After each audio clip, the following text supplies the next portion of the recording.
மாண்புமிகு பாரத பிரதமர் திரு நரேந்திர மோடி அவர்களுக்கு மாண்புமிகு மத்திய சிவில் விமான போக்குவரத்து மற்றும் எஃகுத்துறை அமைச்சர் திரு ஜோதிர் ஆதித்ய சிந்தியா அவர்கள் நினைவு பரிசு வழங்கி சிறப்பிப்பார்கள்.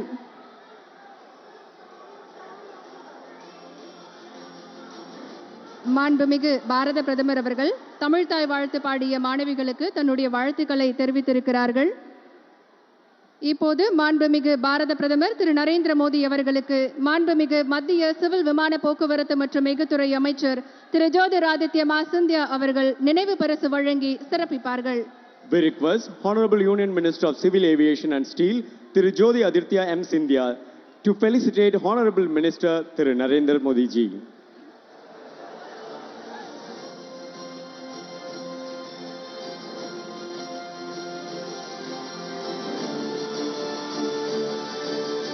மாண்புமிகு பாரத பிரதமர் அவர்களுக்கு மாண்புமிகு தமிழ்நாடு முதலமைச்சர் திரு மு.க.ஸ்டாலின் அவர்கள் சிறப்பு செய்வார்கள்.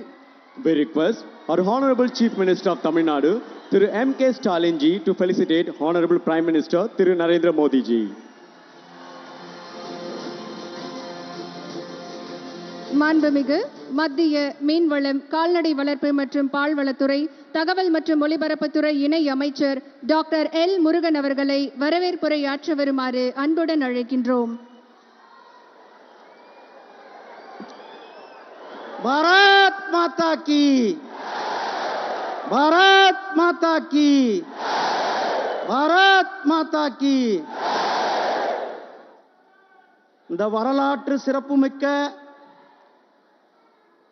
புண்ணிய பூமியான ஆன்மீக பூமியான திருச்சிராப்பள்ளி மாநகருக்கு ஸ்ரீரங்கம் பெருமாள் அவர்கள் ரங்கநாதர் அவர்கள் வீட்டிருக்கின்ற இந்த மண்ணிற்கு சமயபுரம் மாரியம்மன் அவர்களுடைய இந்த வீட்டிற்கும் இந்த மண்ணிற்கு வருகை தந்திருக்கின்ற நம்மளுடைய மாண்புமிகு பாரத பிரதமர் இந்த நாட்டை உலக வல்லரசு ஆக்க 2047 இந்த நாடு வளர்ச்சி அடைந்த நாடாக இருக்கும் என்ற அந்த கங்கணம் கட்டிக்கொண்டு வேலை செய்து கொண்டிருக்கின்ற நம்முடைய மாண்புமிகு பாரத பிரதமர் திரு நரேந்திர மோடிஜி அவர்களே, இந்த நிகழ்ச்சியில் கலந்து கொண்டிருக்கின்ற தமிழகத்தினுடைய ஆளுநர் மரியாதைக்குரிய திரு ஆர்.என். ரவிஜி அவர்களே, இந்த நிகழ்ச்சியில் கலந்து கொண்டிருக்கின்ற மாண்புமிகு தமிழகத்தினுடைய முதலமைச்சர் திரு M.K. ஸ்டாலின் அவர்களே, இந்த விழாவை ஏற்பாடு செய்து இந்த அருமையான விமான நிலையத்தை நமக்கு கொடுத்திருக்கின்ற மாண்புமிகு மத்திய அமைச்சர் திரு சிந்தியாஜி அவர்களே, இந்த நிகழ்ச்சியில் கலந்து கொண்டிருக்கின்ற தமிழகத்தினுடைய அமைச்சர்களே, இந்த பாராளுமன்றத்தினுடைய பாராளுமன்ற உறுப்பினர் மரியாதைக்குரிய திரு திருநாவுக்கரசு அவர்களே, மற்றும் இந்த நிகழ்ச்சியில் கலந்து கொண்டிருக்கின்ற சகோதரர்களே, சகோதரிகளே, தாய்மார்களே, பெரியோர்களே, அமைச்சர் பெருமக்களே, சட்டமன்ற உறுப்பினர்கள், பாராளுமன்ற உறுப்பினர்கள், உங்கள் அனைவருக்கும் என்னுடைய அன்பு கலந்த வணக்கத்தை தெரிவித்துக் கொண்டு, மாண்புமிகு பாரத பிரதமர் திரு நரேந்திர மோடிஜி அவர்கள் தமிழகத்திற்கு வரும்பொழுது ஒவ்வொரு முறையும் பல்லாயிரக்கணக்கான கோடி திட்டங்களை நமக்கு கொடுத்து கொண்டிருக்கிறார்கள். கடந்த இந்த 9 ஆண்டுகள்ல கிட்டத்தட்ட 10.7 அதாவது 11 லட்சம் கோடி ரூபாய் தமிழகத்திற்கு திட்டங்களை கொடுத்து இன்றைக்கு 10,000 கோடி ரூபாய் திட்டத்தை கொடுக்க நம்ம இடத்துல வந்திருக்கிறார்கள். ஒரே ஆண்டில் தமிழகத்திற்கு 11 மருத்துவக் கல்லூரிகளை கொடுத்த நம்முடைய மாண்புமிகு பிரதமர் அவர்கள், அதே போலதான் இந்த நிதியாண்டில் மட்டும் தமிழகத்தினுடைய ரயில்வே துறைக்கு 6,000 கோடி ரூபாய் திட்டத்தை கொடுத்த நம்முடைய மாண்புமிகு பாரத பிரதமர் திரு நரேந்திர மோடிஜி அவர்கள், காசி தமிழ் சங்கமம் போன ஆண்டல்ல இந்த ஆண்டும் காசியில தமிழ் சங்கத்தை நடத்தி நேற்றைக்கு முன்தினம் காசி தமிழ் சங்கத்தை நிறைவு பெற்றுவிட்டு நம்முடைய பிரதமர் அவர்கள் இங்கு வந்திருக்கிறார்கள். காசிக்கும் ராமேஸ்வரத்திற்கும் உள்ள தொடர்பை, காசிக்கும் சிவகாசிக்கும் உள்ள தொடர்பை, காசிக்கும் தென் காசிக்கும் உள்ள தொடர்பை, காசி நம்முடைய பிரதமர் அவர்களுடைய சொந்த தொகுதி, அந்த தொகுதி தமிழர்களுடைய அந்த நூலில் இருக்கின்ற அந்த பிணைப்பை மேலும் அதிகப்படுத்தும் விதமாக காசி தமிழ் சங்கத்தை கொடுத்ததோடு திருவள்ளுவர் திருக்குறளை உலகம் முழுவதும் எடுத்து சென்றிருக்கின்ற நம்முடைய பிரதமர் அவர்கள் தமிழனுடைய பெருமையை, தமிழனுடைய புகழை யாதும் ஊரே யாவரும் கேளீர் என்று உலகம் முழுவதும் போற்றி ஐநா சபையில போற்றிய நம்முடைய பிரதமர் மாண்புமிகு திரு நரேந்திர மோடிஜி அவர்களை தமிழக மக்கள் சார்பாக, உங்களுடைய சார்பாக வருக வருக என வரவேற்கிறேன். நன்றி, வணக்கம். ஜெய்ஹிந்த், Jai Bharat.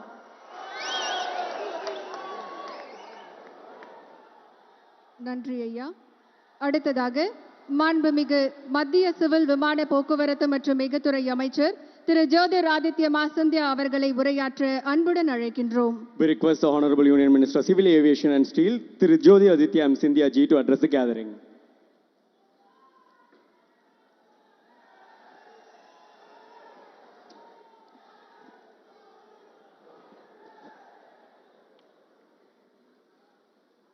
Our illustrious, respected Prime Minister, who has led this country onto the world stage, present here amongst all of us today, respected Prime Minister Narendra Modi ji, our Governor, Shri R.N. Ravi Sahib, our Chief Minister, M.K. Stalin Sahib, my colleague in Ministry, Dr. L. Murugan ji, our Member of Parliament, Shri Su Thirukarasar ji, esteemed members on the dais, and all our citizens present here today from Tiruchirappalli and all our neighboring regions. Vanakkam to all of you. Pranam. We welcome our Prime Minister today to Tiruchirappalli, the holy city of Lord Shiva and Lord Vishnu. Many cities across our country are known for their landmarks, but Tiruchirappalli is not only known for its landmarks, but also for the great scholars and leaders that Tiruchirappalli has given not only to Tamil Nadu, not only to India, but to the whole world. From Sri C.V. Raman, who was Tiruchirappalli's gift to the world, to our freedom fighter V.V.S. Iyer Sahib, our eminent scholar, Mr. K.P. Vishwanath Pillai Sahib.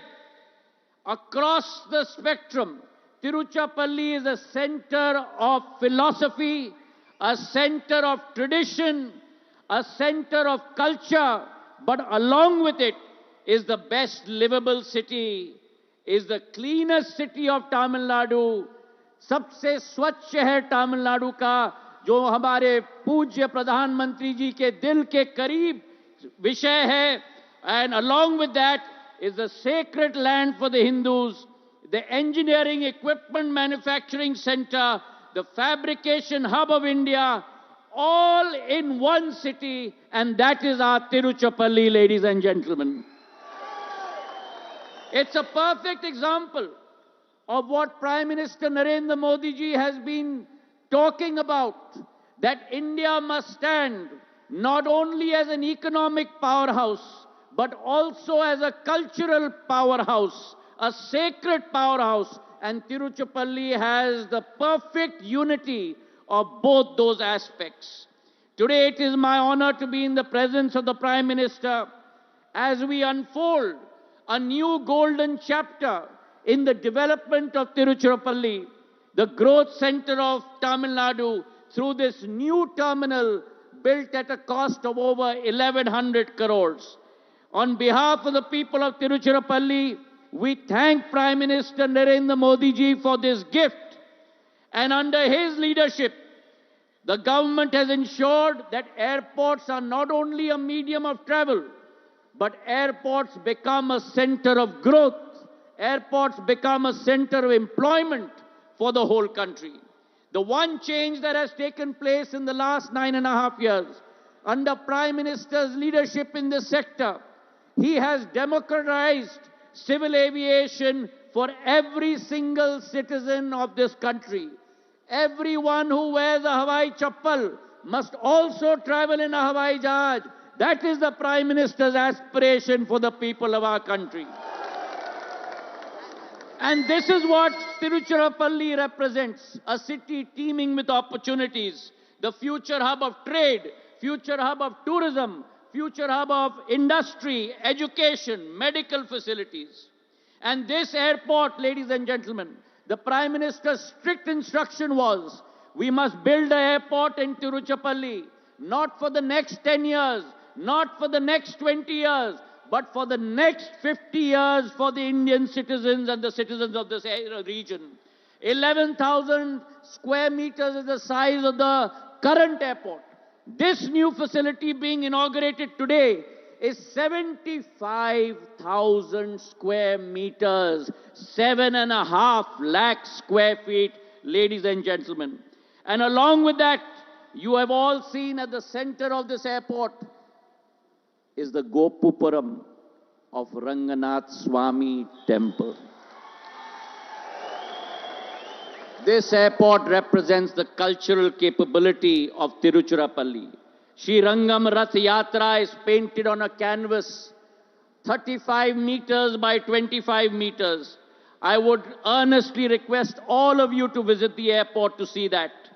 It has the Ranganath Swami Temple, the rock temple of Ganesha, the 10 avatars of Vishnu, the 21-day festival of Ekadashi, which is ending today, the most auspicious time in Tamil Nadu, is displayed in this beautiful painting at the airport. And therefore, this new airport with 45 lakh capacity of passengers per year in the days to come will not only enhance travel, but the Prime Minister's resolve that every airport in India must be a green airport, a renewable airport. Tiruchirappalli Airport on this day of inauguration is a green airport. And from this podium, I would like to commit to the Prime Minister and the people of Tiruchirappalli, 149 airports in India. By the end of 2025, 121 airports in India will be completely green and renewable energy based in this country. Tamil Nadu has been a center of progress of civil aviation. 3,000 flights used to fly a day in Tamil Nadu in 2014. Today that is increased by 23%. We had only 5 airports. Now Salem Airport is operational. In the days to come, Neyveli and Vellore Airport will be operational. In the leadership of Prime Minister Narendra Modi ji, civil aviation has taken a full 360-degree turn. A country that built only 74 airports in 65 years. Under Prime Minister Narendra Modi ji's leadership, in 10 years, we have built an additional 75 airports, taking it to 149. A country that only had 400 planes, today has 700 planes, and in the years to come will have 2,000 planes in this country. A country where only 6 crore people would travel by civil aviation. Today, 14.5 crore travel, and by 2030, we will have 42 crore people in our country traveling by civil aviation and by planes.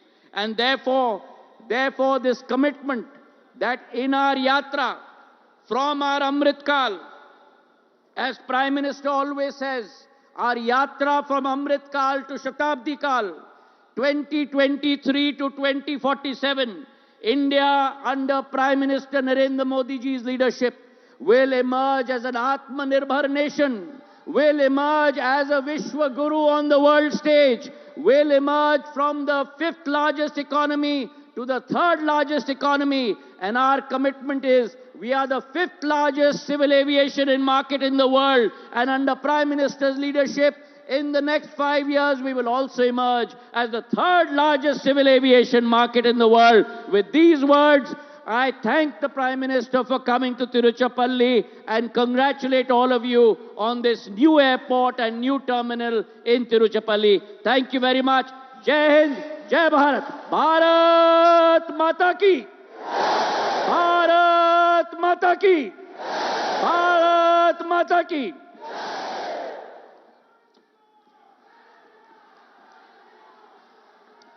Thank you, sir. பெருமைமிகு இன்றைய நிகழ்வில் மாண்புமிகு தமிழ்நாடு முதலமைச்சர் திரு மு.க. ஸ்டாலின் அவர்களை உரையாற்ற வருமாறு அன்புடன் அழைக்கின்றோம். We request our Honorable Chief Minister of Tamil Nadu, Thiru M.K. Stalin, to address the gathering.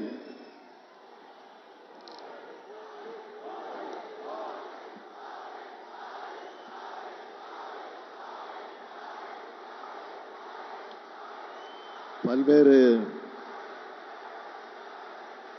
நிகழ்ச்சிகளில் பங்கேற்க வருகை தந்திருக்கும் மாண்புமிகு பாரத பிரதமர் திரு நரேந்திர மோடி அவர்களே, மாண்புமிகு ஒன்றிய அமைச்சர் திரு ஜோதிராதித்யா சிந்தியா அவர்களே, மாண்புமிகு ஆளுநர் ஆர்.என். ரவி அவர்களே, மாண்புமிகு ஒன்றிய இணையமைச்சர் எல். முருகன் அவர்களே, தமிழகத்தினுடைய அமைச்சர் பெருமக்கள் நேரு, வேலு உள்ளிட்ட அமைச்சர் பெருமக்களே, நாடாளுமன்ற உறுப்பினர் மதிப்பிற்குரிய திருநாவுக்கரசு அவர்களே, நாடாளுமன்ற சட்டமன்ற உறுப்பினர்களே, மேயர் உள்ளிட்ட உள்ளாட்சி பிரதிநிதிகளே, மாவட்ட ஆட்சியர் உள்ளிட்ட அரசு உயர் அலுவலர்களே, வெள்ளம் போல் திரண்டிருக்கக்கூடிய தமிழ் உடன்பிறப்புகளே, பத்திரிகை மற்றும் ஊடகத்துறையை சார்ந்திருக்கக்கூடிய நண்பர்களே, உங்கள் அனைவருக்கும் என்னுடைய அன்பான வணக்கம். தொட்ட துறை அனைத்திலும் சிகரத்தை தொட்ட மாநிலமான தமிழ்நாடு இந்திய திருநாட்டோட பொருளாதார வளர்ச்சியிலும் முக்கிய பங்காற்றி வருகிறது. அப்படிப்பட்ட நம்முடைய தமிழ்நாட்டின் இதய பகுதியாக இருக்கிற திருச்சிராப்பள்ளியின் பன்னாட்டு விமான நிலையத்தில் 1112 கோடி ரூபாய் செலவில் அமைக்கப்பட்டிருக்கும் புதிய முனையத்தை மாண்புமிகு இந்திய பிரதமர் அவர்கள் திறந்து வச்சு சிறப்பித்திருக்கிறார். தமிழ்நாடு முதலமைச்சர் என்ற வகையில் தமிழ்நாட்டு மக்கள் சார்பாக அவருக்கு என்னுடைய மனமார்ந்த நன்றியை நான் தெரிவித்துக் கொள்ள விரும்புகிறேன். அதேபோல் இந்த துறையினுடைய மாண்புமிகு அமைச்சர் ஜோதிராதித்யா சிந்தியா அவர்களுக்கும் என்னுடைய மனமார்ந்த நன்றியை தெரிவிச்சுக்கிறேன். திருச்சிராப்பள்ளி பன்னாட்டு விமான நிலையம் தமிழ்நாட்டோட 2வது பெரிய பன்னாட்டு விமான நிலையம். இதை மேலும் தமிழ்நாடு அரசு 318 கோடியே 85 லட்சம் ரூபாய் செலவில் 294.57 ஏக்கர் நில எடுப்பு செய்து இந்திய விமான ஆணையத்துக்கு வழங்க நடவடிக்கை எடுத்து வருது. மேலும் திருச்சி உட்பட சென்னை, கோயம்புத்தூர், மதுரை, வேலூர், தூத்துக்குடி விமான நிலையங்களை விரிவாக்கம் மற்றும் நவீனமயமாக்க 3118 கோடி ரூபாய் செலவில் 2302.44 ஏக்கர் அரசு மற்றும் பட்டா நிலங்களை இந்திய விமான நிலைய ஆணையத்துக்கு வழங்க நடவடிக்கை எடுக்கப்பட்டு வருது. இந்த விரிவாக்க பணிகளை விரைந்து முடிச்சு மக்கள் பயன்பாட்டுக்கு கொண்டு வர வேண்டும். தென் தமிழ்நாட்டில் ராமேஸ்வரம், கன்னியாகுமரி ஆகிய இடங்களுக்கு இந்தியாவோட பல்வேறு பகுதியிலிருந்தும் மக்கள் ஆன்மீக பயணமாக வராங்க. பல நாடுகளிலிருந்து சுற்றுலா பயணிகளும் வந்து போறாங்க. அவங்க எளிதாக வந்து போறதுக்கு ஏதுவா மதுரை விமான நிலையத்தை பன்னாட்டு விமான நிலையமா அறிவிக்கணும்னு நாங்கள் ஏற்கனவே வச்ச கோரிக்கையை மாண்புமிகு இந்திய பிரதமர் அவர்கள் கனிவோடு பரிசீலிக்க வேண்டுகிறேன். மலேசியா மற்றும் ஜப்பான் நாடுகளோட தமிழ்நாடு பண்பாட்டு மற்றும் வர்த்தக தொடர்புகள் கொண்டிருக்கு. அதை கருத்திலே கொண்டு சென்னை பினாங்கு, சென்னை டோக்கியா இடையே நேரடி விமான சேவையை முன்னுரிமை அடிப்படையில் தொடங்கணும்னு நான் கேட்டுக்கொள்ள விரும்புகிறேன். அதோட சென்னை மெட்ரோ ரயில் திட்டத்தோட 2ஆம் கட்ட திட்டப் பணிகளுக்கு பங்கு பகிர்வு மாதிரி அடிப்படையில் ஒன்றிய அரசினுடைய பங்களிப்பை விரைந்து வழங்க மாண்புமிகு பிரதமர் அவர்களை கேட்டுக்கொள்ள விரும்புகிறேன். நெடுஞ்சாலைத்துறையை பொறுத்தவரை தமிழ்நாட்டில் இப்போ தேசிய நெடுஞ்சாலை ஆணையத்தால் நகாய் செயல்படுத்தப்பட்டு வர பணிகளை விரைவுபடுத்த வேண்டும். சமீப காலமாக இருவழிச்சாலையா மேம்படுத்துகிற நெடுஞ்சாலைகளுக்கும் சுங்க கட்டணம் வசூலிக்கப்படுறதிலிருந்து விலக்கு அளிக்க வேண்டும். அடுத்து திருச்சி மாவட்டத்தோட MSME நிறுவனங்கள் தான் பெல் பொதுத்துறை நிறுவனத்துக்கு தேவையான உதிரி பாகங்களை வழங்கிக்கிட்டு வந்தாங்க. தற்போது பெல் நிறுவனத்திடமிருந்து இவங்களுக்கு கேட்பானை ப்ரொக்யூர்மெண்ட் ஆர்டர் மிகவும் குறைஞ்சிடுச்சு. இதனால் இந்த பகுதியில் செயல்பட்டு வர MSME நிறுவனங்கள் மிகவும் பாதிப்படைஞ்சிருக்காங்க. எனவே பெல் நிறுவனம் மீண்டும் அதிகப்படியான கேட்பானைகளை இவங்களுக்கு வழங்க ஆவணம் செய்யப்பட வேண்டும் என்று மாண்புமிகு இந்திய பிரதமர் அவர்களை நான் கேட்டுக்கொள்கிறேன். மாண்புமிகு பிரதமர் அவர்கள் அறிந்த ஒன்றுதான், கடந்த மாதம் சென்னை மற்றும் தென் மாவட்டங்களில் கடுமையான மழைப்பொழிவை தொடர்ந்து ஏற்பட்ட வெள்ளம் காரணமாக அந்த மாவட்டங்களில் பொது உட்கட்டமைப்புகளை பொறுத்து சேதமடைந்திருக்கு. மக்கள் வாழ்வாதாரமும் மோசமாக பாதிக்கப்பட்டிருக்கு. எனவே அவற்றை கடுமையான இயற்கை பேரிடர்கள் அறிவித்து தேசிய பேரிடர் நிவாரண நிதியிலிருந்து தமிழ்நாட்டுக்கு உரிய நிவாரண நிதியை வழங்க தமிழ்நாட்டு மக்கள் சார்பாக நான் மீண்டும் கேட்டுக்கொள்கிறேன். தொடர்ந்து கோரிக்கையாக வைக்கிறோமே என்று எண்ண வேண்டாம். பறந்து விரிந்த இந்திய பெருநாட்டில் கோடிக்கணக்கான மக்களுக்கு நெருக்கமாக இருந்து கல்வி, மருத்துவம், அவசிய தேவைகள், உதவிகள் ஆகியவற்றை செஞ்சு தர வேண்டிய முக்கிய கடமை மாநில அரசுகளுக்குத்தான் இருக்கு. மாநிலத்துக்காக கோரிக்கை வைக்கிறதும் மாநில உரிமைகளை நிலைநாட்டுறதும் அங்கே வாழ்கிற மக்களோட கோரிக்கைகள் தானே தவிர அவை அரசியல் முழக்கங்கள் அல்ல. அந்த வகையில் தமிழ்நாடு அரசின் கோரிக்கைக்கு மாண்புமிகு பிரதமர் அவர்கள் நிச்சயமாக நிறைவேற்றி தருவார் என நான் நம்புகிறேன்.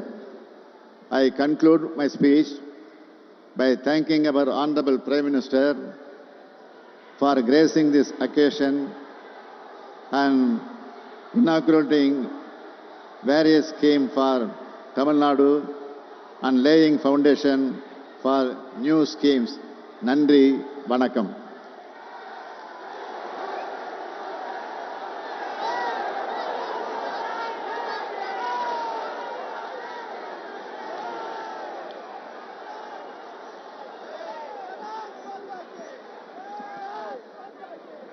மிக்க நன்றி ஐயா.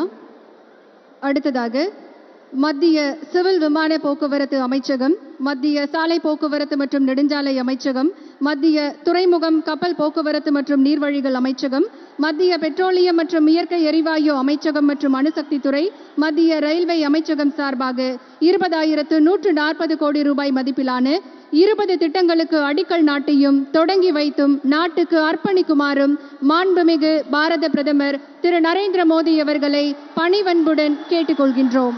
We now request our Honorable Prime Minister Thiru Narendra Modi ji to inaugurate, lay the foundation stone and dedicate 20 projects worth rupees 20,140 crores on behalf of the Ministry of Civil Aviation, Ministry of Road Transport and Highways, Ministry of Ports, Shipping and Waterways, Ministry of Petroleum and Natural Gas and Department of Atomic Energy and Ministry of Railways. மாமல்லபுரத்தின் உலக பாரம்பரிய தலங்களுக்கு சிறந்த இணைப்பை வழங்கும். சென்னை வள்ளூரில் அமைந்துள்ள cross root டெர்மினலுக்கான IOCLன் petroleum, எண்ணெய் மற்றும் lubricants பைப்லைன்கள் Tamil Nadu மற்றும் அதன் அருகாமையில் உள்ள பகுதிகளுக்கு பெட்ரோலிய பொருட்களின் தேவையை பூர்த்தி செய்யும். கெயில் நிறுவனத்தின் கொச்சி கூட்டநாடு பெங்களூரு மங்களூரு பைப்லைனின் 294 கிலோமீட்டர் இயற்கை எரிவாயு குழாய், கிருஷ்ணகிரியிலிருந்து கோயம்புத்தூர் வரையிலான பகுதி தொழிற்சாலைகளுக்கு உள்நாட்டு எரிவாயு கிடைப்பதை உறுதி செய்யும் 16 திட்டங்களின் தொடக்கம் மற்றும் தேசத்திற்கு அர்ப்பணிப்பு. 75,000 சதுர மீட்டர் பரப்பளவை கொண்டுள்ள திருச்சிராப்பள்ளி சர்வதேச விமான நிலையத்தின் புதிய ஒருங்கிணைந்த முனைய கட்டிடம் ஆண்டுக்கு 45 லட்சம் பயணிகளுக்கு சேவை செய்யும். NH 536 காரைக்குடி ராமநாதபுரம் பிரிவின் இருவழிப்பாதை இப்பகுதியில் உள்ள பழமையான கோயில்களுக்கு செல்லும் சுற்றுலா பயணிகளுக்கு பயண நேரத்தை குறைக்கும். NH 785 செட்டிக்குளம் நத்தம் பகுதியின் 4 வழிப்பாதை மதுரை துவரங்குறிச்சி மற்றும் திருச்சி இடையே குறுகிய தூர வழிப்பயணத்தை வகுக்கும். திருச்சி 81 திருச்சி கல்லகம் பகுதியின் 4 வழிப்பாதை, NH 81 திருச்சி கல்லகம் பகுதியின் 4 வழிப்பாதை, NH 81 கல்லகம் மீன்சுருட்டி பகுதியின் 4 மற்றும் 2 வழிப்பாதை இப்பிராந்தியத்திற்கு தடையற்ற இணைப்பை வழங்குவதை நோக்கமாக கொண்டுள்ளது.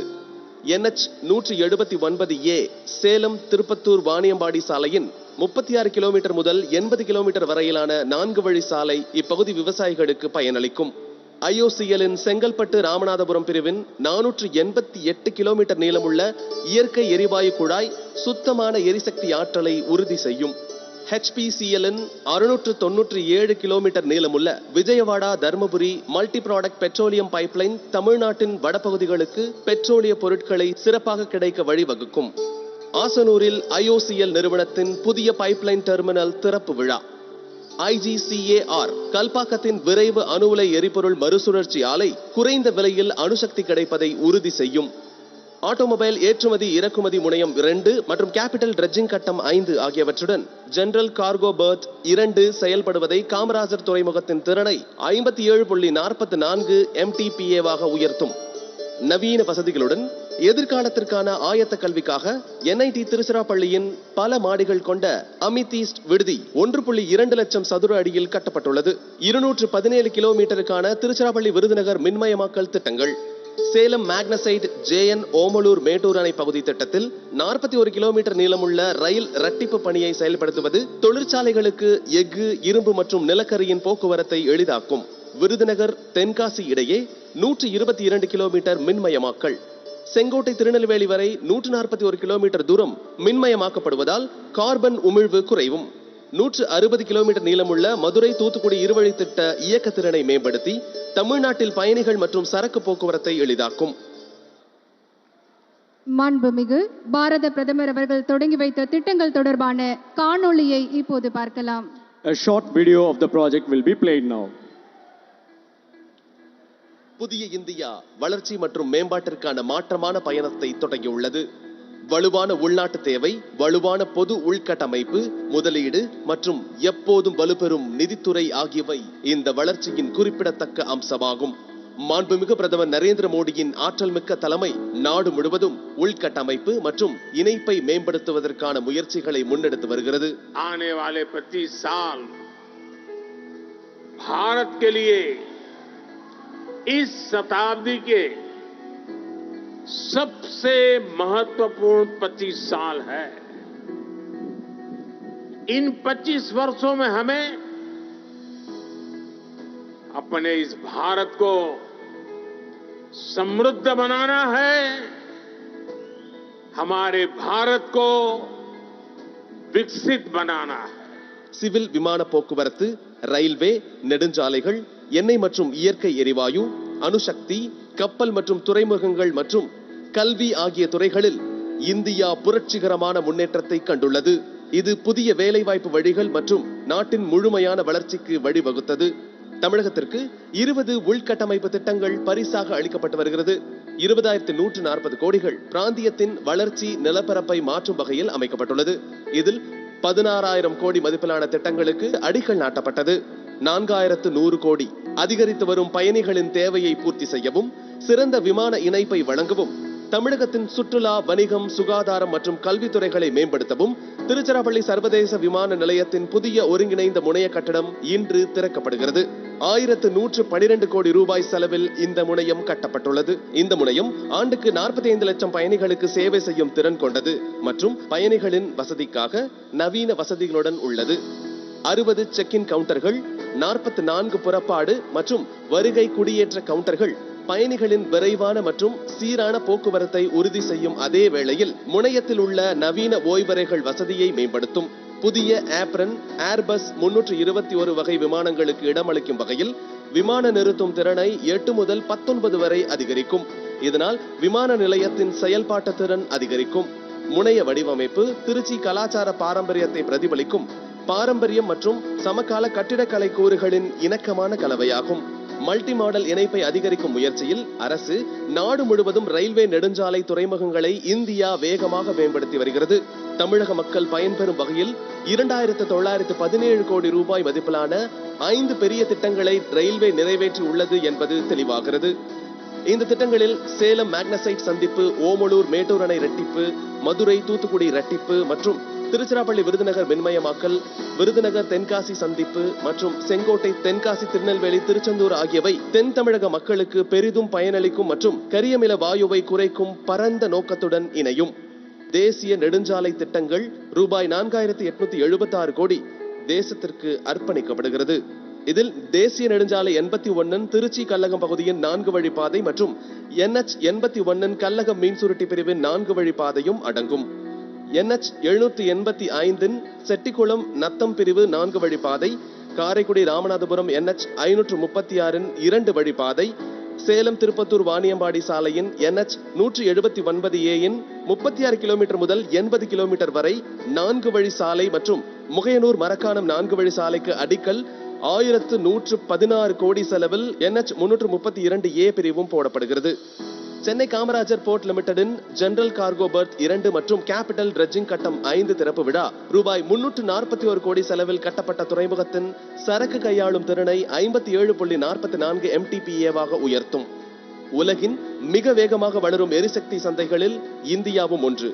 அதிகரித்து வரும் தேவையை சமாளிக்க 488 கிலோமீட்டர் இயற்கை எரிவாயு குழாய் ரூபாய் 2793 கோடி மதிப்பீட்டில் செங்கல்பட்டு முதல் சாயல்குடி வரை ஆசனூரில் புதிய பைப்லைன் முனையம் திறக்கப்படுகிறது. 3072 கோடி மதிப்பிலான 697 kilometre Vijayawada Dharmapuri multi product petroleum குழாய் இன்றுடன் நிறைவடைகிறது. இது சுற்றுச்சூழல் மற்றும் பொருளாதார மைல்கல்லாக நிற்கிறது. கிருஷ்ணகிரியிலிருந்து கோயம்புத்தூர் வரையிலான இயற்கை எரிவாயு குழாய் திட்டத்திற்கு 2187 கோடி ரூபாய் மதிப்பீட்டிலும், சென்னை வள்ளூர் முனையத்திற்கு பொது வழித்தடத்தில் ரூபாய் 829 கோடி செலவில் குழாய் பதிக்கும் பணியும் நடைபெற்று வருகிறது. இந்திய விஞ்ஞானிகளால் வடிவமைக்கப்பட்ட கல்பாக்கத்தில் உள்ள டெமான்ஸ்ட்ரேஷன் ஃபாஸ்ட் ரியாக்டர் எரிபொருள் மறுசுழற்சி ஆலை ஆத்ம நிர்பார் பாரதத்தின் ஒரு சிறந்த எடுத்துக்காட்டு. இத்திட்டம் 400 கோடி ரூபாய் செலவில் நிறைவு பெற்றது. நாட்டில் உள்ள யுரேனியம் மற்றும் தோரியம் இருப்புகளின் முழு திறனையும் உணர்ந்து மக்களுக்கு மலிவு விலையில் அணுசக்தி கிடைப்பதை உறுதி செய்யும். கல்வியும் உயர்கிறது. திருச்சிராப்பள்ளி தேசிய நிறுவனத்தில் ரூபாய் 41 கோடியில் உருவாக்கப்பட்ட 506 படுக்கைகள் கொண்ட ஆண்கள் விடுதி இளைஞர் நலனுக்காக அர்ப்பணிப்பை வெளிப்படுத்தும் வகையில் இன்று திறக்கப்படுகிறது. பிரதமர் திரு நரேந்திர மோடியின் தொலைநோக்கு பார்வை கொண்ட தலைமையின் கீழ் இத்திட்டங்கள் வெறும் மைல் கற்களாக மட்டும் இல்லாமல் தமிழ்நாடு, தென்னிந்தியா மற்றும் இந்தியாவை முன்பெப்போதும் இல்லாத அளவுக்கு வளர்ச்சி மற்றும் வளர்ச்சிக்கு உயர்த்தும்.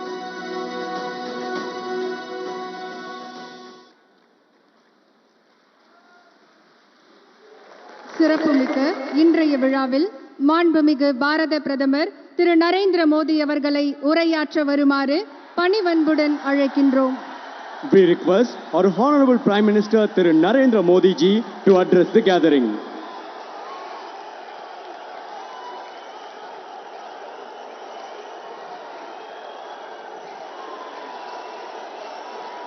भारत माता की, भारत माता की, भारत माता की। तमिलनाडु के राज्यपाल Shri RN Ravi ji,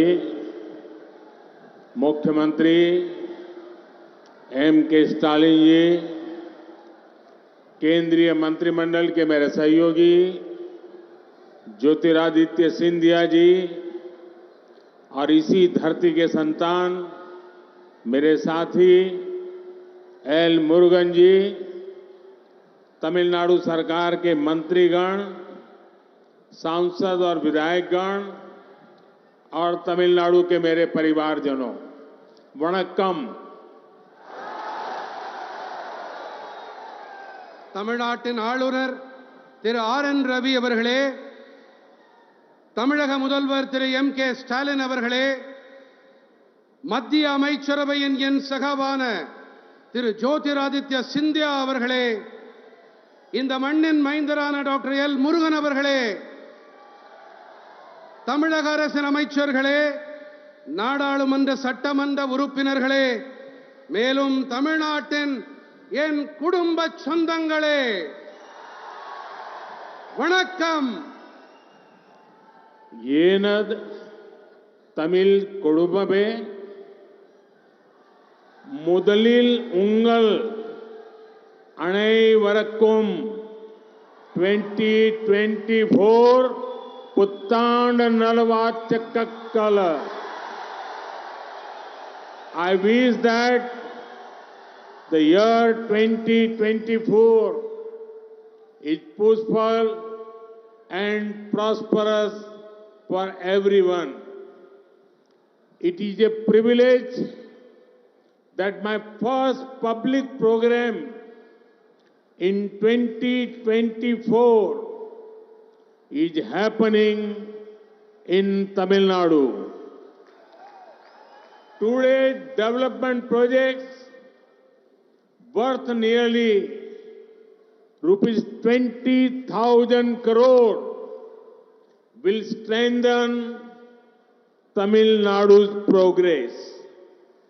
I congratulate you for these projects spanning roadways, railways, ports, airports, energy and petroleum pipeline. Many of these projects will boost ease of travel and also create thousands of employment opportunities. எனது தமிழ் குடும்ப உறவுகளே, முதற்கண் உங்கள் அனைவருக்கும் 2024ற்கான புத்தாண்டு நல்வாழ்த்துக்கள். 2024ஆம் ஆண்டு அனைவருக்கும் அமைதியானதாகவும் வளமானதாகவும் இருக்கட்டும். 2024ஆம் ஆண்டுக்கான என்னுடைய முதலாவது பொது நிகழ்ச்சி தமிழ்நாட்டில் நடக்கிறது என்பதை நான் என் பாக்கியமாக கருதுகிறேன். சுமார் 20,000 கோடி ரூபாய் மதிப்பிலான இன்றைய வளர்ச்சி திட்டங்கள் தமிழ்நாட்டின் வளர்ச்சியை பலப்படுத்தும். சாலை வழிகள், ரயில் பாதைகள், துறைமுகங்கள், விமான நிலையங்கள், எரிசக்தி ஆற்றல் மற்றும் ஒரு பெட்ரோலிய குழாய் இணைப்பு ஆகிய இந்த திட்டங்களுக்காக நான் உங்களுக்கு என் நல்வாழ்த்துக்களை தெரிவித்துக் கொள்ளுகிறேன்.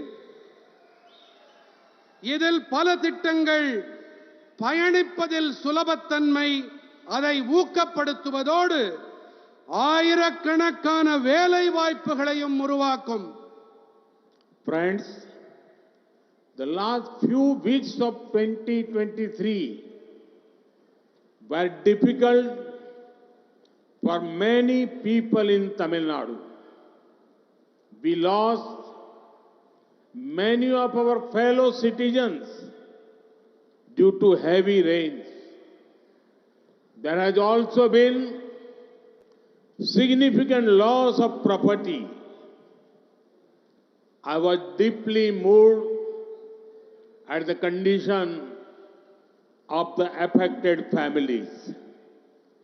The central government stands with the people of Tamil Nadu in this time of crisis. We are providing every possible support to the state government. Further, just a few days ago, we lost Thiru Vijayakantji. He was a captain not only in the world of cinema, but also in politics. He won the hearts of the people through his work in films. As a politician, he always put national interest above everything. I pay my tributes to him. I also express my condolences to his family and admirers. Friends, today when I am here, I also remember another son of Tamil Nadu, Dr. M.S. Swaminathan ji. He played an important role in ensuring food security for our country. We lost him last year as well. நண்பர்களே, தமிழ்நாட்டில் பலருக்கு 2023ஆம் ஆண்டின் கடந்த சில வாரங்கள் மிகவும் கடினமானவையாக இருந்தன. கனமழை காரணமாக நமது பல சக குடிமக்களை நாம் இழக்க வேண்டியிருந்தது. சொத்துக்கள், உடைமைகள் இழப்பும் கணிசமானவையாக இருந்தன. பாதிக்கப்பட்ட குடும்பங்களின் நிலை எனக்குள்ளே மிகவும் ஆழமான பாதிப்பை ஏற்படுத்தியது. இந்த நெருக்கடியான வேளையிலே மத்திய அரசாங்கம் தமிழ்நாட்டு மக்களுக்கு துணையாக நிற்கின்றது. சாத்தியமான அனைத்து ஆதரவையும் மாநில அரசாங்கத்திற்கு நாங்கள் அளித்து வருகின்றோம். இதோ சில நாட்கள் முன்பாக நாம் திரு விஜயகாந்த் அவர்களை இழந்திருக்கின்றோம். அவர் சினிமா உலகின் கேப்டன் மட்டுமல்ல, அரசியலிலுமே அவர் கேப்டனாக இருந்து வந்திருக்கிறார். திரைப்படங்களில் அவருடைய செயல்பாடு காரணமாக, அதன் வாயிலாக அவர் மக்களின் இதயங்களை கொள்ளை கொண்டிருக்கிறார். ஒரு அரசியல்வாதி என்ற முறையிலே அவர் அனைத்திற்கும் மேலாக தேசிய நலனுக்கு முன்னுரிமை அளித்து வந்திருக்கிறார். அவருக்கு நான் என்னுடைய அஞ்சலிகளை காணிக்கையாக்குகின்றேன். அவருடைய குடும்பத்துக்கும் அபிமானிகளுக்கும் நான் என் ஆழமான இரங்கல்களை உரித்தாக்குகின்றேன். நண்பர்களே, இன்று நான் இங்கே தமிழ்நாட்டில் இருக்கும் வேளையிலே நான் தமிழ் மண்ணின் மேலும் ஒரு மைந்தரான முனைவர் M.S. சுவாமிநாதன் அவர்களையும் நினைவு கூர்கிறேன். அவர் நமது நாட்டின் உணவு பாதுகாப்பிற்காக ஒரு முக்கியமான பங்களிப்பை அளித்தார். கடந்த ஆண்டிலே நாம் அவரையும் இழந்திருக்கிறோம். ஏனது तमिल कुटुंब में आजादी का अमृत काल यानी आने वाले 25 साल भारत को डेवलप नेशन बनाने के हैं। जब मैं विकसित भारत की बात करता हूं तो इसमें आर्थिक और सांस्कृतिक दोनों पहलू शामिल है। इसलिए मैं इसमें तमिलनाडु की विशेष भूमिका देखता हूं। तमिलनाडु भारत की समृद्धि और सांस्कृतिक परिविरासत का प्रतिबिंब है। तमिलनाडु के पास तमिल भाषा और ज्ञान का प्राचीन खजाना है। संत तिरुवल्लुवर से लेकर सुब्रमण्यम भारती तक अनेक संतों ज्ञानियों ने अद्भुत साहित्य की रचना की है। CV रमन से लेकर आज तक अनेकों अद्भुत साइंटिफिक और टेक्नोलॉजिकल ब्रेन इस मिट्टी ने पैदा किए हैं। इसलिए मैं जब भी तमिलनाडु आता हूं एक नई ऊर्जा से भर जाता हूं। என் தமிழ் குடும்ப உறவுகளே, சுதந்திரத்தின் அமுத காலம், அதாவது வரவிருக்கும் 25 ஆண்டு காலகட்டத்திலே பாரதத்தை வளர்ந்த தேசமாக நாம் ஆக்க வேண்டும். நான் வளர்ச்சியடைந்த பாரதம் என்று கூறும்போது இதிலே பொருளாதாரம் மற்றும் கலாச்சாரம் என்ற இரண்டு பக்கங்கள் இருக்கின்றன. அந்த வகையிலே தமிழ்நாட்டிலே இதிலே சிறப்பானதொரு பங்களிப்பை என்னால் காண முடிகிறது. பாரத நாட்டின் வளம் மற்றும் கலாச்சார மரபின் பிரதிபலிப்புத்தான் தமிழ்நாடு. தமிழ்நாட்டின் வசம் தமிழ் மொழி மற்றும் ஞானம் என்ற பழமையான கருவூலம் இருக்கிறது. புனிதர் திருவள்ளுவர் தொடங்கி சுப்பிரமணிய பாரதி வரை பல பல தூயோர் ஞானிகளாகியோர் அற்புதமான இலக்கியங்களை படைத்தளித்திருக்கின்றார்கள். சி.வி. ராமன் தொடங்கி இன்று வரை அற்புதமான அறிவியல் மற்றும் தொழில்நுட்ப வளர்ச்சிக்கு சொந்தக்காரர்கள் பலரை இந்த மண் உருவாக்கி அளித்திருக்கின்றது. ஆகையால் தான் நான் எப்போதெல்லாம் தமிழ்நாட்டிற்கு வருகிறேனோ அப்போதெல்லாம் ஒரு புதிய சக்தியை எனக்குள்ளே நிரப்பிக் கொண்டு செல்கிறேன்.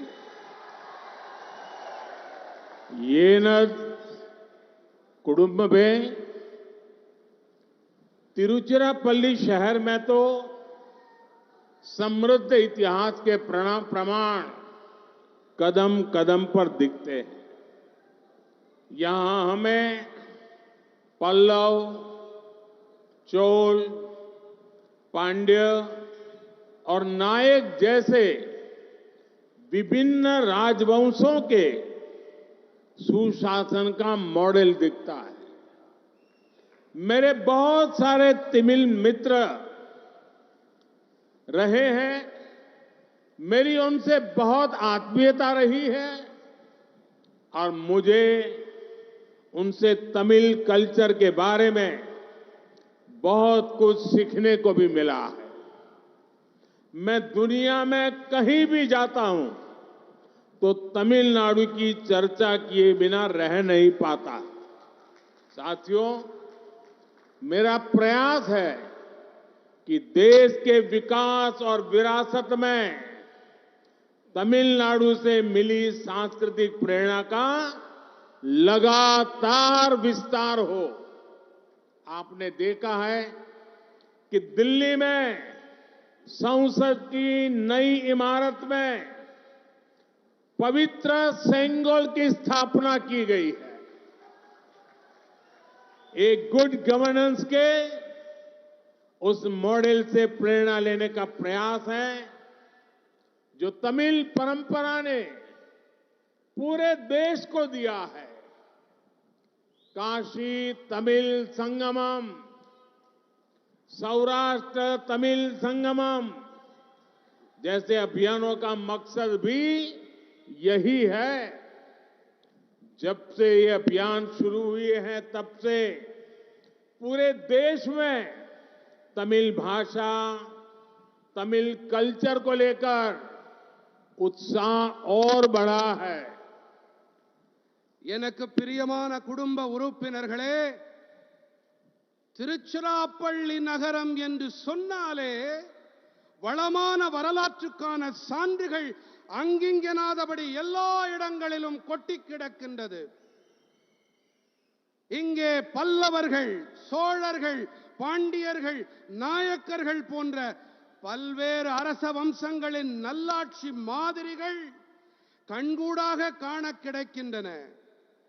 எனக்கு ஏராளமான தமிழ் நண்பர்கள் உண்டு. அவர்களிடத்திலே எனக்கு மிக நெருக்கமான உறவுகள் உண்டு. இவர்களிடமிருந்து தமிழ் கலாச்சாரம் பற்றி வெகுவாக கற்கக்கூடிய நல்வாய்ப்பும் எனக்கு கிட்டியிருக்கிறது. உலகின் எந்த இடத்திற்கு நான் சென்றாலும் கூட தமிழ்நாட்டை பற்றி பேசாமல், தமிழ் மொழியை மனதார புகழாமல் என்னால் இருக்க முடிவதில்லை. நண்பர்களே, தேசத்தின் வளர்ச்சி மற்றும் பாரம்பரியத்தில் தமிழ்நாட்டிலிருந்து கிடைக்கும் கலாச்சார உத்வேகம் தொடர்ந்து விரிவாக வேண்டும், பரவ வேண்டும் என்பதே என்னுடைய முயற்சியாக இருக்கிறது. தில்லியின் பாராளுமன்ற புதிய கட்டிடத்திலே புனிதமான செங்கோல் நிறுவப்பட்டிருப்பதை நீங்கள் கண்டிருக்கலாம். தமிழ் பாரம்பரியமானது தேசத்திற்கு அளித்திருக்கும் நல்லாளுகை மாதிரியிலிருந்து கருத்தூக்கம் பெறும் முயற்சியே இது. காசி தமிழ்ச் சங்கமம், சௌராஷ்டிரா தமிழ்ச் சங்கமம் போன்ற இயக்கங்களின் பொருளும் கூட இதுதான்.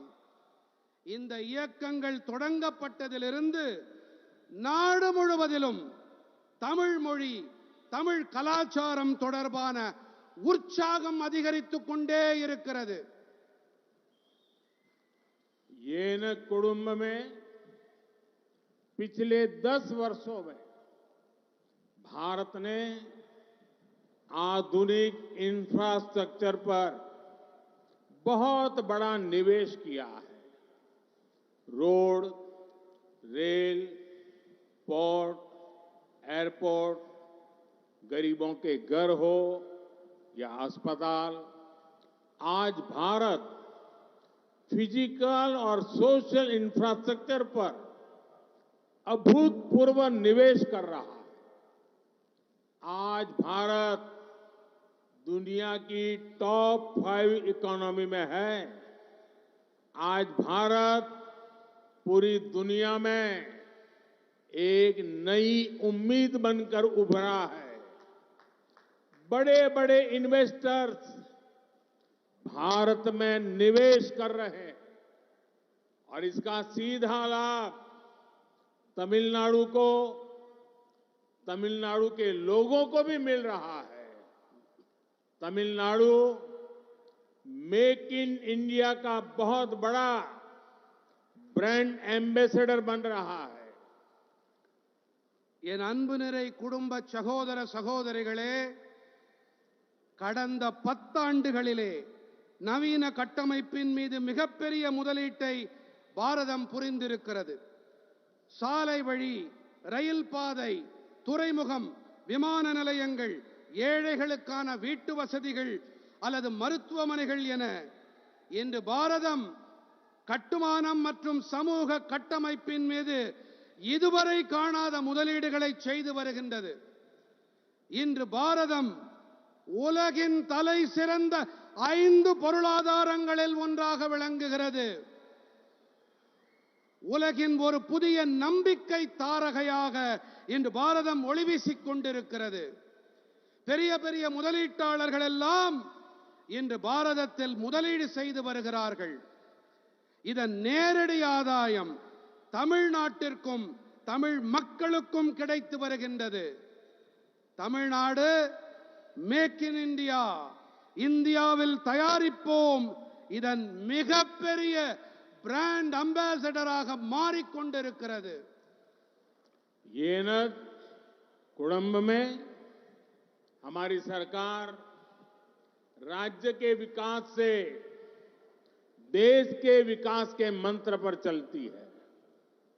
पिछले 1 साल में केंद्र सरकार के 40 से भी ज्यादा अलग अलग मंत्रियों ने 400 से ज्यादा बार तमिलनाडु का दौरा किया है.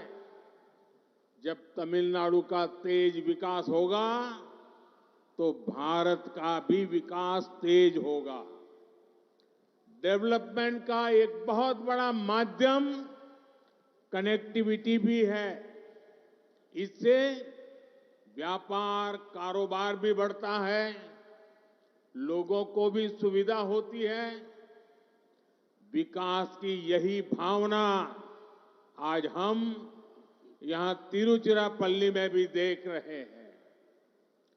त्रिची इंटरनेशनल एयरपोर्ट के नए टर्मिनल से यहां की कैपेसिटी 3 गुना बढ़ जाएगी. इससे ईस्ट एशिया, मिडिल ईस्ट और देश दुनिया के दूसरे हिस्सों तक त्रिची की कनेक्टिविटी और सशक्त होगी. इससे त्रिची सहित आसपास के बहुत बड़े क्षेत्र में निवेश के नए बिजनेस के नए अवसर भी बनेंगे। यहां एजुकेशन, हेल्थ और टूरिज्म के सेक्टर को बहुत बल मिलेगा। यहां एयरपोर्ट की कैपेसिटी तो बड़ी ही है, इसको नेशनल हाईवे से कनेक्ट करने वाले एलिवेटेड रोड से भी बहुत सुविधा होगी। मुझे खुशी है कि त्रिची एयरपोर्ट लोकल कला संस्कृति से, तमिल परंपरा से पूरी दुनिया को परिचित कराएगा। என் நெஞ்சம் நிறை குடும்ப உறவுகளே, மாநில வளர்ச்சி மூலம் தேசத்தின் வளர்ச்சி என்ற மந்திரத்தை அடிநாதமாக கொண்டு நாம் செயல்பட்டு வருகிறோம். கடந்த ஓராண்டிலே மத்திய அரசாங்கத்தின் 40க்கும் மேற்பட்ட பல்வேறு அமைச்சர்கள் 400க்கும் மேற்பட்ட முறை தமிழ்நாட்டின் சுற்றுப்பயணத்தை மேற்கொண்டிருக்கிறார்கள். தமிழ்நாடு விரைவான வளர்ச்சியை அடையும் போது பாரதத்தின் வளர்ச்சியும் விரைவுபடும். இணைப்புகள் கூட முன்னேற்றத்திற்கு ஒரு மிகப்பெரிய ஊடகமாக விளங்குகின்றன. இதனால் வியாபாரமும் வணிகமும் பெருகுவது மட்டுமல்ல, மக்களுக்கு வசதி வாய்ப்புகளும் ஏற்படுகின்றன. வளர்ச்சியின் இந்த உணர்வைத்தான் இன்று இங்கே திருச்சிராப்பள்ளியிலே நாம் பார்த்து கொண்டிருக்கிறோம். திருச்சி சர்வதேச விமான நிலையத்தின் புதிய முனையம் காரணமாக இந்த இடத்தின் இணைப்பு திறன் 3 மடங்கு அதிகரிக்கும். இங்கிருந்து கிழக்காசியா, மத்திய ஆசியா, மேலும் உள்நாட்டின் உலக நாடுகளின் பிற பாகங்கள் வரை திருச்சியின் இணைப்பில் அதன் திறன் மேலும் வலுவானதாக ஆகும். இதனால் திருச்சியை தவிர அண்டைப்புறத்தில் இருக்கும் மிகப்பெரிய பகுதியிலே முதலீடுகளும் புதிய வணிகத்திற்கான புதிய சந்தர்ப்பங்களும் உருவாக்கப்படும். இங்கே கல்வி, உடல் நலம் மற்றும் சுற்றுலா துறைகளில் மிகப்பெரிய அளவுக்கு பலம் கூட்டப்படும். இங்கே விமான நிலையத்தின் திறன் அதிகரிப்பதோடு இதை உயர்த்தப்பட்ட தேசிய நெடுஞ்சாலையோடு இணைக்கும் உயர்த்தப்பட்ட சாலையாலும் கூட மிகப்பெரிய வசதி உண்டாகும்.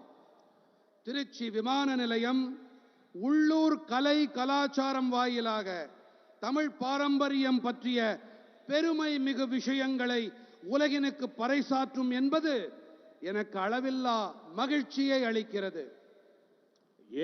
कुड़म में आज तमिलनाडु की रेल कनेक्टिविटी को सशक्त करने के लिए 5 नए प्रोजेक्ट शुरू हो रहे हैं।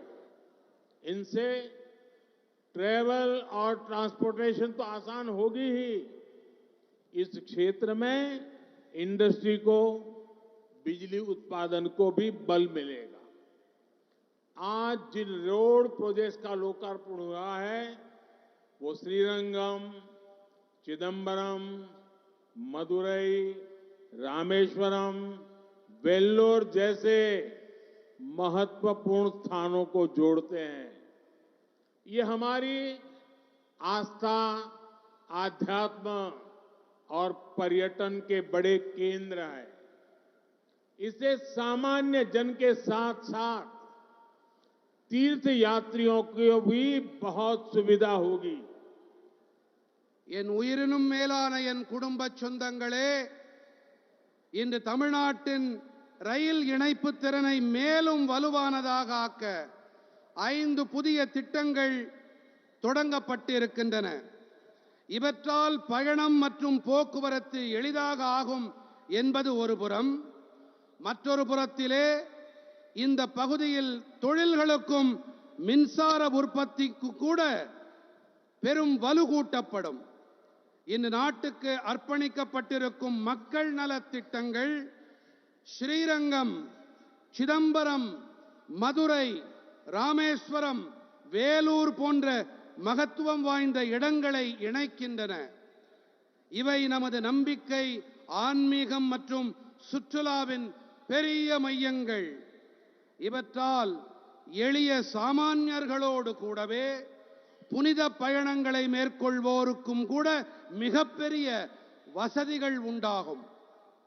येनत कुंभ में बीते 10 वर्षों में सेंट्रल गवर्नमेंट का बहुत अधिक फोकस पोर्ट लेड डेवलपमेंट पर रहा है. हमने समुद्री किनारों के इंफ्रास्ट्रक्चर के विकास और मछुआरे साथियों के जीवन को बदलने के लिए अनेक काम किए. पहली बार फिशरीज के लिए अलग मिनिस्ट्री, अलग बजट हमने बनाया है. पहली बार मछुआरों के लिए भी किसान क्रेडिट कार्ड की सुविधा दी गई है. मछुआरों के लिए डीप सी फिशिंग के लिए बोट्स के आधुनिकीकरण के लिए भी सरकार मदद दे रही है. पीएम मत्स्य संपदा योजना से मछली के कारोबार से जुड़े साथियों के लिए बहुत बड़ी मदद मिल रही है. என் நெஞ்சுக்கு நெருக்கமான குடும்ப உறுப்பினர்களே, கடந்த 10 ஆண்டுகளிலே மத்திய அரசாங்கத்தின் மிகப்பெரிய கவனம் துறைமுகம் வழிநடத்தும் முன்னேற்றம் மீது இருந்து வந்திருக்கிறது. நாம் கடற்கரையோர கட்டமைப்பின் முன்னேற்றம் மற்றும் மீனவ நண்பர்களின் வாழ்க்கையை மாற்றும் நோக்கிலே பல பணிகளை ஆற்றியிருக்கிறோம். சுதந்திரம் கிடைத்த பிறகு முதன்முறையாக மீன் வளத்திற்கென பிரத்யேகமான தனியொரு அமைச்சகத்தை ஏற்படுத்தி அதற்கென பிரத்யேகமாக நிதி ஒதுக்கப்பட்டிருக்கிறது. முதன்முறையாக மீனவர்களுக்கும் கூட விவசாயிகள் கிசான் கிரெடிட் கார்டு, விவசாயிகள் பற்று அட்டை வசதியும் அளிக்கப்பட்டிருக்கிறது. மீனவர்களுக்கு ஆழ்கடல் மீன்பிடிப்புக்காகவும் நவீனமயமாக்கலுக்கும் அரசாங்க உதவிகள் கிடைத்து வருகின்றன. பிரதம மந்திரி மீன்வள திட்டத்தால் மீன்பிடி தொழிலோடு இணைந்திருக்கும் நண்பர்களுக்கு மிகப்பெரிய உதவிகள் கிடைத்து வருகின்றன. येनत कुडुंब में सागरमाला योजना से आज तमिलनाडु सहित देश के अलग अलग पोर्ट्स को अच्छी सड़कों से कनेक्ट किया गया जा रहा है. सेंट्रल गवर्नमेंट के प्रयासों से आज भारत की पोर्ट कैपेसिटी और जहाजों के टर्न अराउंड टाइम में बहुत सुधार हुआ है. कामराजार पोर्ट भी आज देश के सबसे तेजी से विकसित होने वाले पोर्ट्स में से एक है. इस पोर्ट की कैपेसिटी को हमारी सरकार लगभग 2 गुना कर चुकी है. अब जनरल कार्गो बर्थ 2 और कैपिटल ड्रेजिंग फेज 5 के उद्घाटन से तमिलनाडु से होने वाले इंपोर्ट एक्सपोर्ट को नई ताकत मिलेगी.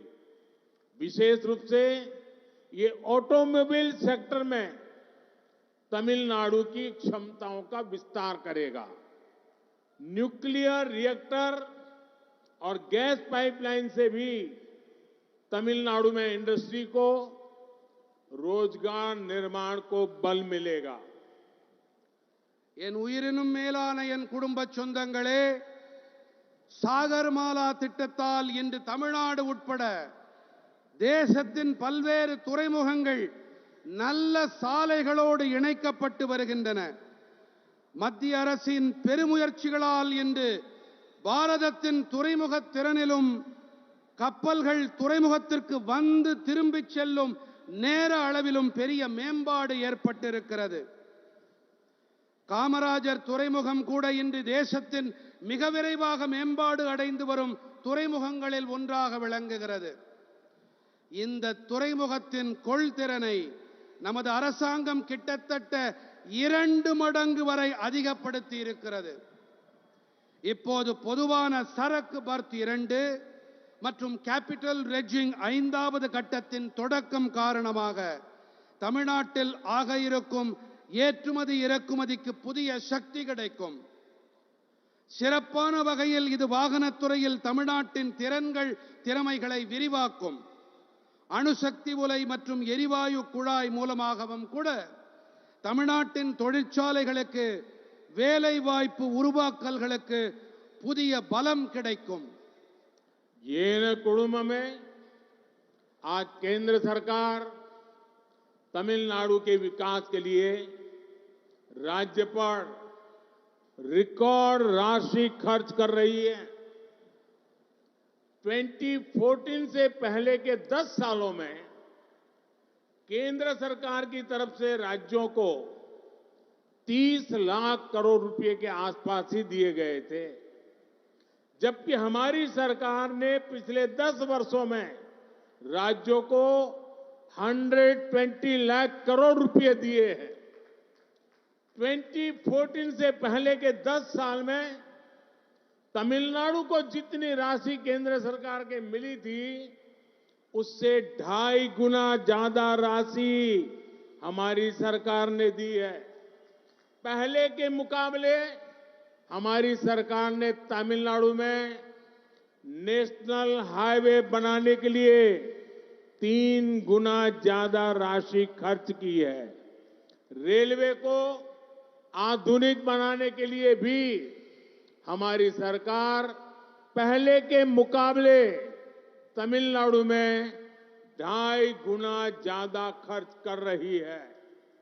आज तमिलनाडु के लाखों गरीब परिवारों को केंद्र सरकार से मुफ्त राशन मिल रहा है, मुफ्त इलाज मिल रहा है. हमारी सरकार ने पक्का घर, टॉयलेट, नल कनेक्शन, गैस कनेक्शन जैसी अनेक सुविधाएं यहां लोगों को दी है. எனதருமை குடும்ப சொந்தங்களே, இன்று மத்திய அரசு தமிழ்நாட்டின் வளர்ச்சிக்காக மாநிலத்தில் வரலாறு காணாத நிதியை செலவு செய்து வருகிறது. 2014ற்கு முன்பான 10 ஆண்டுகளிலே மத்திய அரசு அதன் தரப்பிலிருந்து மாநிலங்களுக்கு சுமார் 30 லட்சம் கோடி ரூபாய் அளிக்கப்பட்டது. நம்முடைய அரசாங்கமானது கடந்த 10 ஆண்டுகளில் மட்டும் மாநிலங்களுக்கு 120 லட்சம் கோடி ரூபாயை அளித்திருக்கிறது. 2014க்கு முன்பான 10 ஆண்டுகளிலே எத்தனை நிதியை மத்திய அரசிடமிருந்து தமிழ்நாடு பெற்றதோ அதைவிட 2.5 மடங்கிற்கும் அதிகமான நிதியை நம்முடைய மத்திய அரசு அளித்திருக்கிறது. தேசிய நெடுஞ்சாலைகளை உருவாக்கும் பொருட்டு மத்திய அரசு முன்பை காட்டிலும் 3 மடங்கு அதிக நிதியை தமிழ்நாட்டிற்கு செலவு செய்திருக்கிறது. ரயில்வே துறையை நவீனமயமாக்க நமது அரசாங்கம் முந்தைய காலத்தோடு ஒப்பிடுகையிலே தமிழ்நாட்டிற்கு 2.5 மடங்கு அதிக அளவு செலவு செய்து வருகிறது. இன்று தமிழ்நாட்டின் லட்சக்கணக்கான ஏழை குடும்பங்களுக்கு மத்திய அரசின் இலவச ரேஷன் பொருட்கள் கிடைத்து வருகின்றன. இலவசமாக மருத்துவ சிகிச்சை கிடைத்து வருகிறது. நம்முடைய அரசாங்கம் கான்கிரீட் வீடுகள், கழிப்பறை வசதிகள், குடிநீர் இணைப்புகள், எரிவாயு இணைப்புகள் போன்ற பல வசதிகளை நம் தமிழ் சொந்தங்களுக்கு செய்து வருகிறது. ये नद कुडुंब में विकसित भारत के निर्माण के लिए सबका प्रयास आवश्यक है. मुझे तमिलनाडु की जनता के यहां की युवा शक्ति के सामर्थ्य पर अटूट विश्वास है। मैं तमिलनाडु के युवा में एक नई सोच, नई उमंग का उदय होते देख रहा हूं। यही उमंग विकसित भारत की ऊर्जा बनेगी। एक बार फिर आप सभी को विकास कार्यों की बहुत बहुत बधाई। என் பேரன்புடைய குடும்பத்தாரே, வளர்ச்சியடைந்த பாரதத்தை நிர்மாணிக்க வேண்டும் என்று சொன்னால் அனைவரின் முயற்சியும் அவசியமாகிறது. தமிழ்நாட்டு மக்களின், தமிழ் இளைஞர்களின் திறன்கள், திறமைகளின் மீது அபாரமான, அசைக்க முடியாத நம்பிக்கை எனக்கு இருக்கிறது. தமிழ் இளைஞர்களிடத்திலே ஒரு புதிய எண்ணம், புதிய உற்சாகத்தின் உதயத்தை என்னால் தெளிவாக காண முடிகிறது. இந்த உற்சாகம்தான் வளர்ச்சியடைந்த பாரதத்தின் சக்தியாக உருமாறும். மீண்டும் ஒரு முறை உங்கள் அனைவருக்கும் வளர்ச்சி பணிகளுக்கான பல பல நல்வாழ்த்துக்கள். भारत माता की, भारत माता की, भारत माता की। वणक्कम।